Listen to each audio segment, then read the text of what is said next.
What's going on, guys? Happy Halloween to everybody out there, and hope you got your kids all dressed up and getting candy and all that stuff. But today we're going to be playing some Castlevania from the NES days. Yes, these are the old school hardcore days that would beat the shit out of you.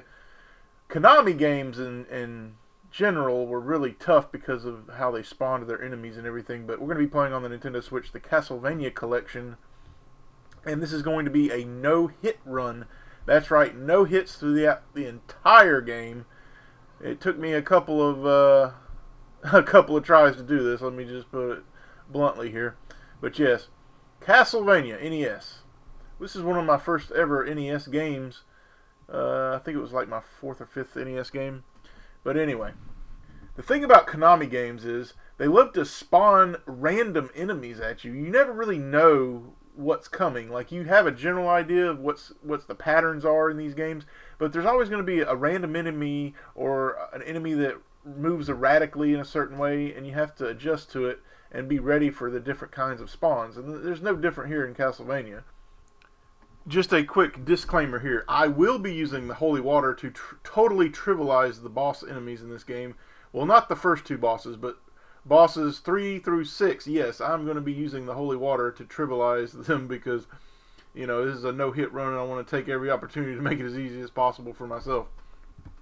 Now, the game itself isn't that long. It's only 6 levels. Of course, it repeats over and over with harder difficulty, just like all the other Konami games like Russian Attack, which I have done in the past on the 360. I'll have a link in the description to one of those hard-as-hell achievements that I did on that game.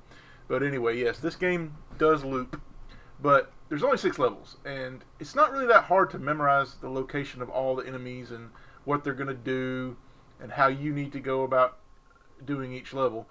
One of the main things you need to worry about is picking up the wrong item. The wrong sub-weapon can ruin a run for you. Like, just know which candles not to whip in order to get a weapon that you don't want. Like, if you get the holy water, accidentally picking up a weapon will be the end of your run. So sometimes they come from killing enemies, so you have to be very cautious when moving forward. When you whip an enemy, don't just run straight forward, because I've had many times where I've picked up a weapon I didn't want, and there's the end of the run. I could have had a good run, no hits taken, but if you pick up the weapon, it's pretty much, in a sense, it's over. So I have the holy water here, but I'm not going to keep it right now for this level, because the best weapon for this boss is the axe, which is always found here. Well, most of the time, 99% of the time. I have seen times where it's not there, but I don't know what causes it. Make sure to get the double shot here. I usually just come to the other side of this block and start hitting him. Be careful if you're jumping. Sometimes he's out of your reach, but just pound him with your double shot axe, and that's level 1 done. Now, there are hidden treasures throughout the game that increase your score. Now, that's not that important, is beating the game or whatever, but I'm going to show a few locations, not all of them. I know where some of them are, but I didn't get them. But you'll see in the first level, I got the first one at the beginning, and there was a second one in the where the fishmen were. But here, I usually just pick up the boomerang to make it a little easier with the knights, but it's not necessary. And here's your first secret here. You just whip the wall and go down the stairs. You don't have to get these, but it's pretty cool to find them. Now, I don't like to mess with the bats because their erratic flying patterns can ruin a run sometimes. The boomerang is an excellent weapon to take them out early here in this level. Like right here, for example, I'll just kind of throw it, let it do its work. There's a double shot here on the right. You can pick it up if you want. But I won't be keeping the boomerang for the duration of this level. And see, when it comes back, it just knocks them out completely. You just throw it once. One thing you got to worry about is the Medusa heads, because they do come through the edges of the screen, and even if you think you're safe, you can run right into them as you're exiting the screen. I will show you an example of that coming up. Now, here's your next secret here. You just stand on this thing for a few seconds. You can't duck, you have to stand on that one for some reason. Another thing you're going to want to do for each level is collect a good amount of hearts. I'd say about 25 to 30 is a good amount. Now, here in this, you got to be really careful with the Medusa heads. Just let them come up to you. I wouldn't just recommend running through this area. I would take my time here, and that's a theme that will be reiterated throughout this run. Taking your time. Here is the stopwatch. This is what you're going to use for the boss. For this boss, we're going to use the stopwatch. Now here's what I was talking about earlier with the Medusa heads. Don't run in guns a-blazing, is they will come to the edge of the screen, like right here. There's one on the screen. See how it comes in from the left? You just kind of wait and then go. Alright, this room you're going to be introduced to a new enemy, the bone pillars. And you're going to have some spiked traps here. There is some pork chop over there hidden in the wall, but we don't need it. This is a no-hit run. Right here you can get hit a little bit for some reason. I don't know why. It doesn't damage you. Now here are the bone pillars. They shoot 2 fireballs, but it takes 6 whip hits to kill them. But we're going to have a better strategy later on. For this next one up top, we're going to use the stopwatch right here just to get us a little easy kill here. Since we're close to the boss, we don't want to make a mistake here. And again, there's going to be a ghost that spawns to the left here. Just make sure it doesn't ruin your day. Now there is a secret here, but I'm not exactly sure how to trigger it, and it's not important to this run, but it is one in this room. I just don't know how to trigger it. Medusa heads, just kind of walk backwards a little bit if you don't feel comfortable with the timing. If you retreat, you can always avoid them. Now for here, just go to the left, about right here. As soon as the Medusa spawns, just hold up and hit, and just keep hitting attack, and you'll never get hit. It won't be able to do anything. It's just going to be frozen in place.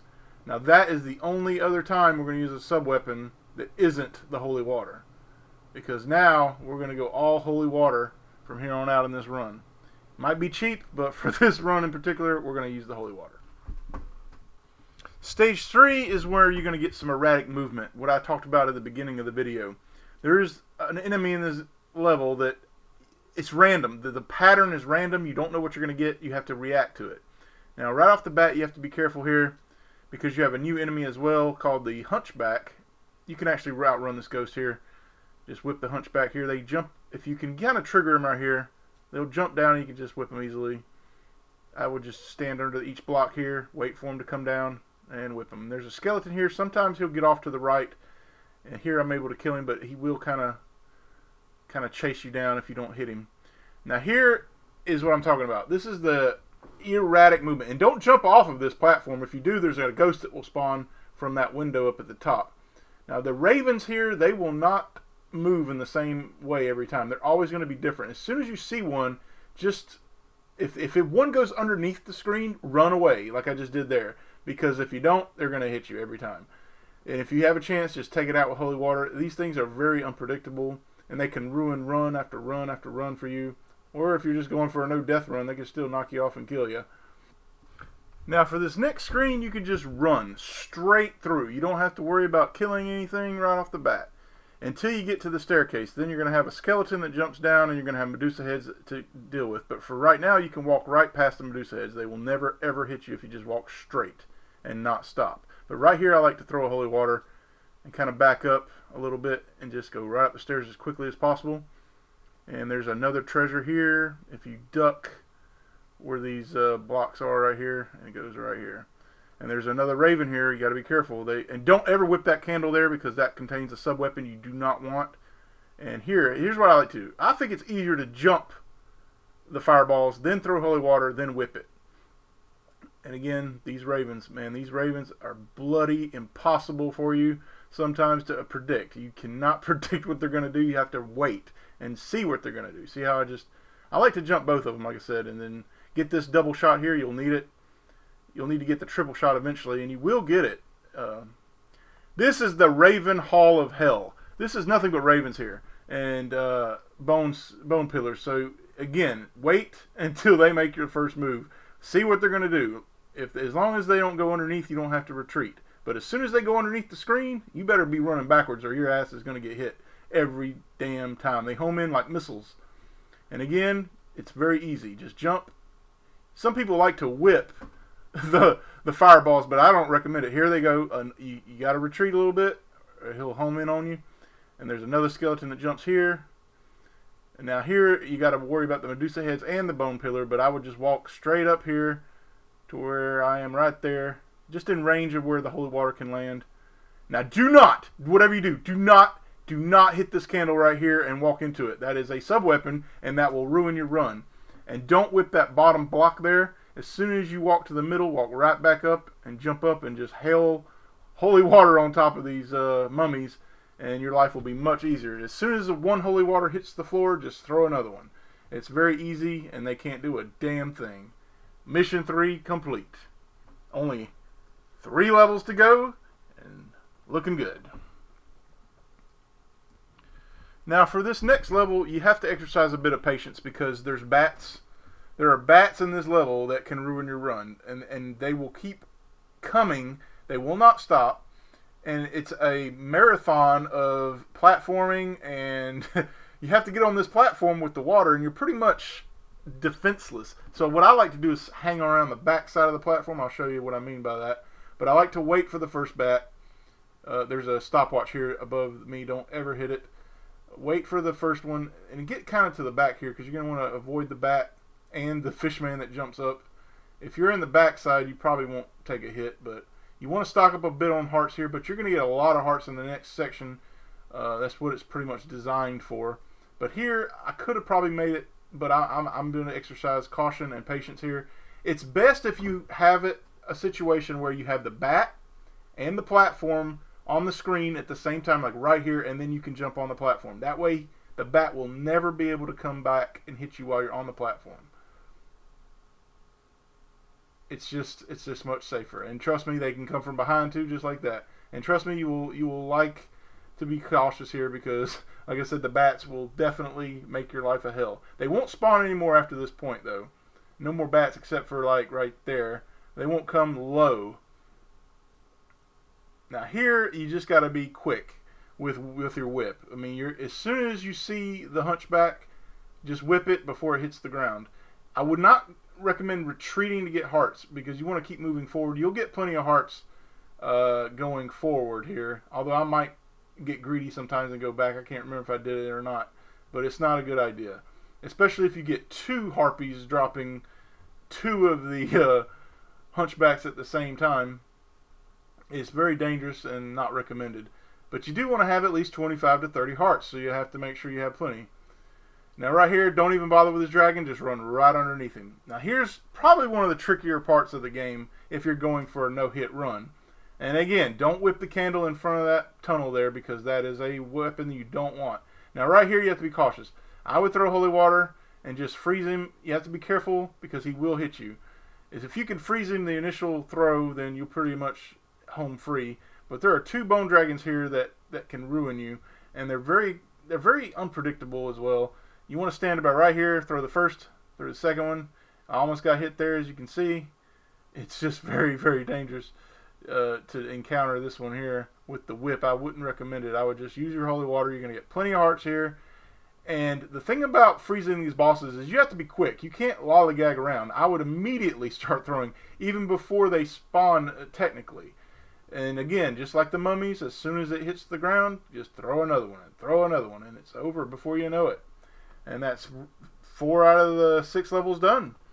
Now the next level is a major pain in the ass at the beginning of it especially, and you'll see what I mean. The most annoying enemy in the entire game is here, and I actually found there's an easier way to take him out, but in this run I didn't know that, and I did it the hard way. But there's actually a way you can throw holy water on a block and he just jumps into it. But here, I like to throw holy water immediately to take out these 2. And watch out for bones from up top, but here's the part that sucks. That skeleton up top is the bane of my existence, let me tell you. Like, he will play around with you, troll you sometimes. He'll get to where you can't get up the stairs, and that's when you're going to need to throw water at the top of that ceiling there. It's really a pain in the ass, but I got lucky there. But in the next room, you're going to have 2 more skeletons throwing bones, and you have to be very careful. I do go out of my way here to get some of the bigger hearts, even though you're going to have a ton of hearts by the end of this level because there's a ton of hearts around. And again, you just be very patient and very cautious in this level because let me tell you, these skeletons they're trolls, man. They really like to troll your ass. Look at this guy. He's a bastard. Now, here you're going to have red skeletons. Red skeletons do not die. They always come back. So just as soon as you whip them, try to make a little progress. Take out the hunchbacks. But always make sure your 6 is secure. Because just like in Russian attack, you always have to make sure your 6 is secure before moving forward. And here I'm going to do the same thing. Just watch for those red skeletons. You don't want them to sneak up on you. Now in the next level here, they're actually called stages every time you go through these doors. In this screen, you're going to have knights. And the best way to take them out is holy water. I don't like to fuck with these things. Just throw 2 holy waters. As long as they hit, you'll take them out. And like I said, you don't want that. That's a sub-weapon, and they do drop from enemies. Now here, it's kind of tricky and a little scary if you're going for a no-hit run. You get this far, and then, oof, as you can see, very close. I would just, as soon as you get an opportunity, just throw holy water. And again, be careful of that axe. And up we go to the next area. And it's just more of the same, more red skeletons, and it's really a pretty easy stage except for the couple of parts, and it's at the beginning and the end, and you'll see what I mean at the end. But again, you're just going to whip these skeletons, keep getting hearts, keep waiting to see what drops from an enemy, if it's an enemy that dies, not the red skeletons. But yeah, those sub-weapons, man, that will ruin your day. Now right here again, I like to jump and throw. For some reason it seems to hit him easier for those knights. And you're going to have another knight coming up in a minute. And it's just the same thing. As soon as you get upstairs, just kind of get in range and chunk that holy water at his ass. But right there, and it's bye-bye knight there. And then here, again, the stairs can be your worst enemy in these Castlevania games. You have to be very careful because you're defenseless on the stairs. And if you don't time it right, you'll be screwed. Here you got another bone pillar coming up. Now you have to be careful again. I like to walk up about right here and start jumping and then throw the holy water. I actually let the cycle come back around because you want to be just enough window there to take him out. You don't want to be messing around with timing in this game. You got to make sure you have it just to the T. And again, another fucking troll, that damn red skeleton. He likes to troll. Look at him. Just let him go to the left if he has to, and then just keep taking him out. Take out that pillar there. Now here is what some people call the most difficult screen in the entire game. I disagree. I'll get to that later. Then that screen's coming up, but here you want to stand about right here. Throw 2 holy water. Let him go down. I got lucky here with that invisibility thing, but yeah, you're not always going to get that. Throw 2 more right here. It's all about memorizing where you can trigger the attacks and throw as early as possible. Now right here, you got to be extremely careful. As soon as you go to the middle, you got to start throwing before you even arrive, because if you don't, you're absolutely screwed. The Grim Reaper is the bane of my existence as a child, and it's nice to take him out with holy water here, because he's one of the hardest bosses in video game history, I'll tell you what. And now we're on to the final showdown with Dracula and the final level. The final level has 2 of the most difficult screens in the game, but I have found a way to do it pretty consistently, and I will show you a way I do it. Now, most people on speed runs and stuff, they use the stopwatch to just make it as easy as possible, but I didn't know about that, and I like to have the triple shot holy water, so I don't sacrifice the weapon. Now here, you have to use holy water or the whip to stun the bats initially, and then you can run across. For the first guy here, but here you want to let the bat come up a little bit. It's the same every time. If you go too fast, he will hit you.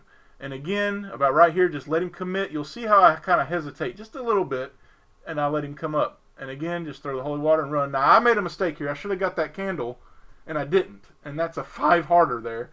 And I was low on hearts this entire level, but I had just enough to win. And you don't need a whole lot of hearts for the boss. You need about 20. I'd say about 20. Now, the first hardest difficulty screen is right here. This is one of the hardest screens in the game. I'd say this is probably the second hardest screen in the game. The first hardest being next. Now, don't let the skeleton troll you too much. Just get him and... Here! You got to be very, very critical of this timing here. I even take my time here. You got to run and throw a holy water at precisely where I do it. And then drop. Don't jump, drop. And if you have...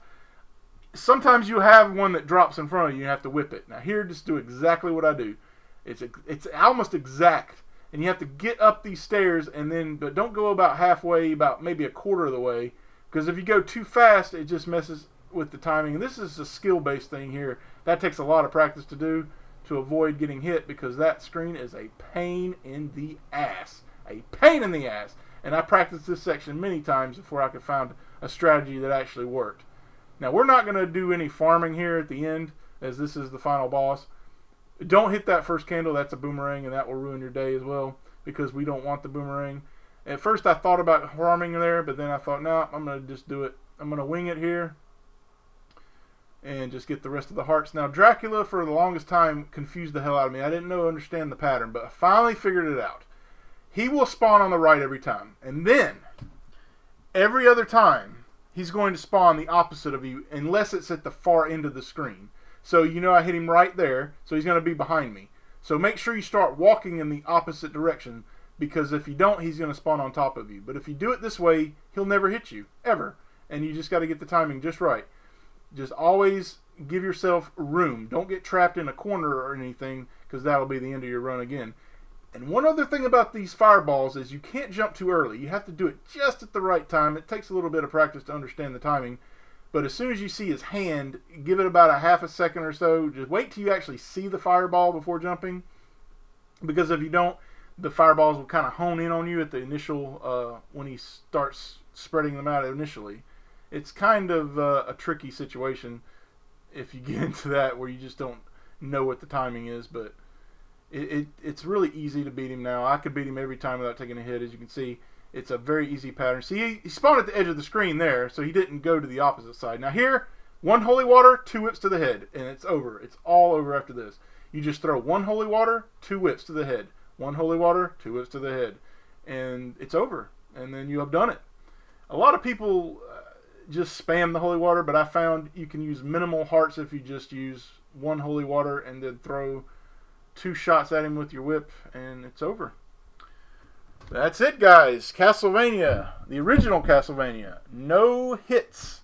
I know I talked a lot during that video, and I didn't really know how to commentate going through it, but I tried to pack as much information in as I could.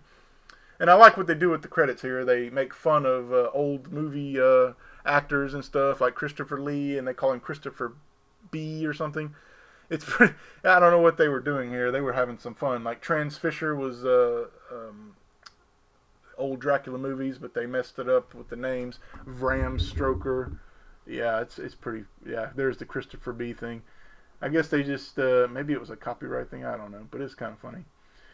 Anyway, guys, I hope you had a great Halloween. I hope if you ever try to play this game, you'll watch my walkthrough and find it informative. As I try to be as informative as I can with these really tough games. And like I said, check out my Russian Attack Mad Marine video I did on the 360 back on the NTA Game Guides YouTube channel. As I did quite a bit of stuff on there, a lot of old school arcade games, Root Beer Tapper, Time Palette, a lot of that stuff. But that's it, guys. I'll see you guys next time.